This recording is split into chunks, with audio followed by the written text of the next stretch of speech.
Get ready to make the most incredible pancake recipe. These are fluffy and so delicious. You're gonna love them. I've had this pancake recipe on my channel since 2015. They are the holy grail of pancakes. And over the years, I've learned a few tips and tricks that were not in the original video, which is why we're doing this again today. First things first, we're gonna talk about measuring the flour real quick because this is the biggest thing that can make or break your pancake recipe. Most people take their scoop and dump it in the flour, and that right there is going to pack it real tight and give you more flour than you need, making your pancakes dense. What you want to do instead is use what I call the scoop and fill method, which is when you take a smaller scoop and grab the flour and then fill the measuring scoop with the amount that you need. So I'm taking one smaller scoop into my 1 cup and I'm filling it. I'm also tapping it to get the flour to settle but not pack it. And then at the end, I just remove any excess from the top. And then I add the flour right into my bowl. To the flour, we're gonna add baking powder. Baking powder is what makes our pancakes fluffy. But one thing about it that you should know is that not all brands are the same. You want to look out for aluminum in your baking powder. This brand right here, as you can see, does not have it. But if you flip this over, take a look, aluminum.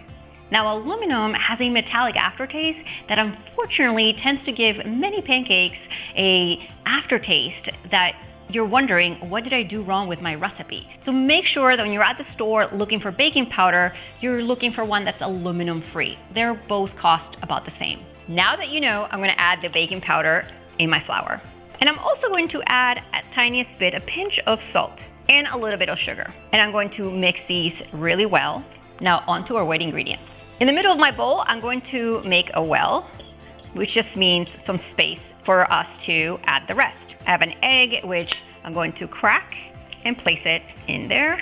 And now my milk. You can use any milk that you have on hand for this. I'm also adding some melted butter, which gives these pancakes some moisture and rich flavor, and also some vanilla. If you don't have any, don't worry. One quick tip is to use a fork to break the egg up in the middle and then start to mix it with the rest of the other ingredients. And slowly but surely incorporate the dry ingredients into the mixture. And as you can see, I'm simply mixing from the outside of the bowl in until the batter is nice and smooth, but it's not perfect. A few lumps in there are totally okay. Now let me show you a close-up of what the batter looks like. Now it might be a little thicker than what you're used to. Don't worry, I'm gonna show you all the tips and tricks to cooking them the right way. But if what you want are fluffy pancakes, then your batter should look like this. Now you can cook your pancakes in a large non-stick pan over your stove or using a griddle, which is what I'm gonna do today, so I can cook more of them at once. You're gonna wanna cook these pancakes over medium heat, and once the surface is hot, you're going to grease it with either butter, oil, or spray. Now immediately, right after, you're going to want to pour about 1/4 cup of pancake batter per pancake. And as you can see, when I pour it right on the surface, I'm using my scoop to spread the batter on the pan. Now these are going to cook on the first side over medium heat for about 2 minutes. You know they're ready to be flipped over when the sides are looking pretty defined and some bubbles are starting to form throughout your pancake. I like to flip them over in the same order that I poured the batter. Now these are gonna cook for about 1 to 2 minutes on the other side. Sometimes it seems like your pancakes are burning, but it's not the pancakes, it's the butter. You wanna avoid pressing the pancakes down with the spatula. That's only gonna give you dense pancakes. By the way, if you find tips like that one helpful, give this video a thumbs up so I know to always add them for you.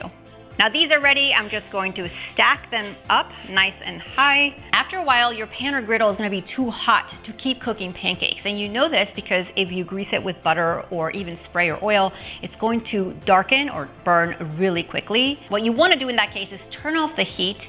And if you have a pan, you could run it under cold water in the sink to cool it down and start the process again. One way I cool down my griddle is I take 2 ice cubes and melt them on the hot surface. I just use my spatula to move it all around. This cools it down real quick. Round 2, here we go. This recipe yields 12 pancakes, which is just great for me. I recommend cooking the rest of the batter and storing your pancakes in the fridge in a container or zip bag for up to 3 days. You could also freeze them for up to 3 months. Check them out. ridiculously fluffy. They taste delicious. May your pancakes dreams come true with this epic recipe. Grab the ingredients right below this video and let me know how much you like them. See you next time.